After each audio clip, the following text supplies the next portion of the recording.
Hi, I'm Nikki Harris. And I'm Joanna Davis, and welcome back from the Academic Exploration and Advising Services office. We're here to talk to you about finishing the semester strong. All right, so here are some helpful tips. First thing you want to think about is double, triple, quadruple checking your alarm, especially if you're going to use your cell phone as your backup. It's probably really helpful if you have somebody who's on campus or even back home who can call you to make sure that you're going to be up, or if you have some friends who can stop by your room and knock on the door. The other thing to think about with your sleeping patterns is to not make any big changes in the next week coming up. Try to sleep normally, get your full night of rest. Learning science shows that you'll perform better if you're fully rested. Also, if you've been following our tips, you've been preparing for finals for at least 3 weeks. So cramming for a couple extra hours is not going to make that big of a difference in the long run. Don't overeat before you have a test, but make sure you have something to eat. If you've got one of those 7:30 a.m. finals, the all-you-can-eat dining halls will actually be opening at 6:30 on finals days. So make sure you get a chance to eat something before you go take that final. And don't dramatically alter your routine. If you're not normally a caffeine drinker, finals week isn't the time to start. Make sure that you practice moderation with energy drinks, coffee, etc. And if you're driving to campus now or in the future, make sure you get here extra early because the patterns of parking will be way different than they normally are during the semester. Not being able to find a place to park is not an excuse for being late to a final.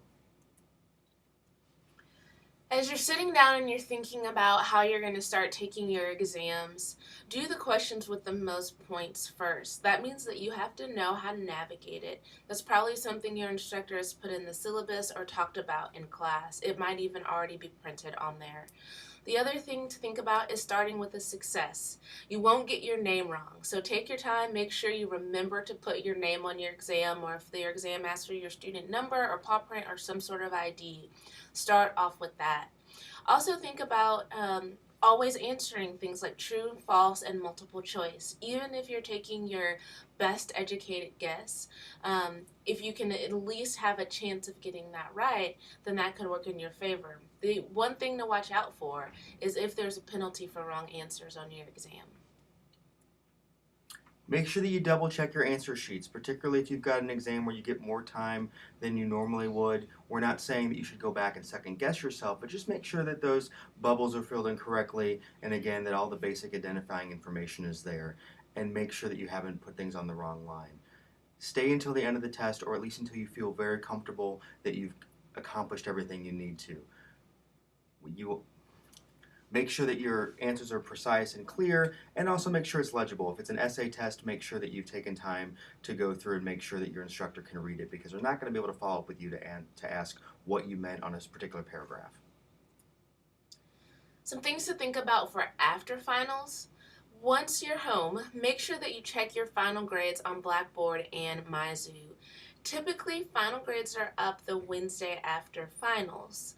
One thing to look for is the pluses and minuses. Make sure what you thought you were going to get in the class matches what's on Mizzou. The grade that is entered there is the final and official grade. And if you have any questions about your final grade, you should email your instructor as soon as possible. Make sure that you take time to construct a reasonable, well-constructed email as you email instructors with any questions about grades. If you are concerned about your academic standing, particularly if you don't earn a 2.0 or better this semester, know that it does take time for each of the schools and colleges to process those academic actions. They will begin notifying students by January 3rd.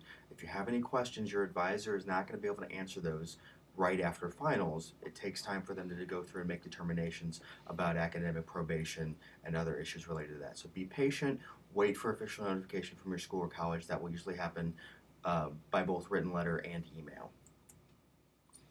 Here are some helpful websites for resources on campus during finals week.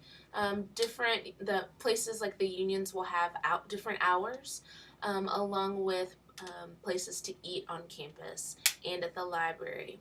Think about where you want to study and the kind of environment you need. If you need a place that's really, really quiet and you have a little bit of isolation, finals week isn't the best time to start studying at the library. Many people will go there and choose that as their place, so it can be a little bit louder than it is during the semester. So just take a little bit of time and figure out what's a good place for you. I don't recommend studying in your room on your bed. That pretty much ends up with you taking a nap. We wish you the best of luck as you begin final exams or continue. For those of you that had them the week before finals, check us out on Twitter at Mizzou AEAS for more finals tips throughout the week and information about various free food opportunities on campus. Remember that tomorrow is stop day, so don't go to class. Here in the Academic Exploration and Advising Services office, we will have walk-in hours during finals week, Monday through Thursday. In the afternoons from 1 to 4, if you have any last-minute questions for your advisor here about your classes for the spring, or maybe how to plan looking for internships or part-time jobs or taking classes for next summer, pop in and see us. This is specifically for any pre-journalism, pre-communication, and arts and science undecided students who would have an advisor assigned in this office.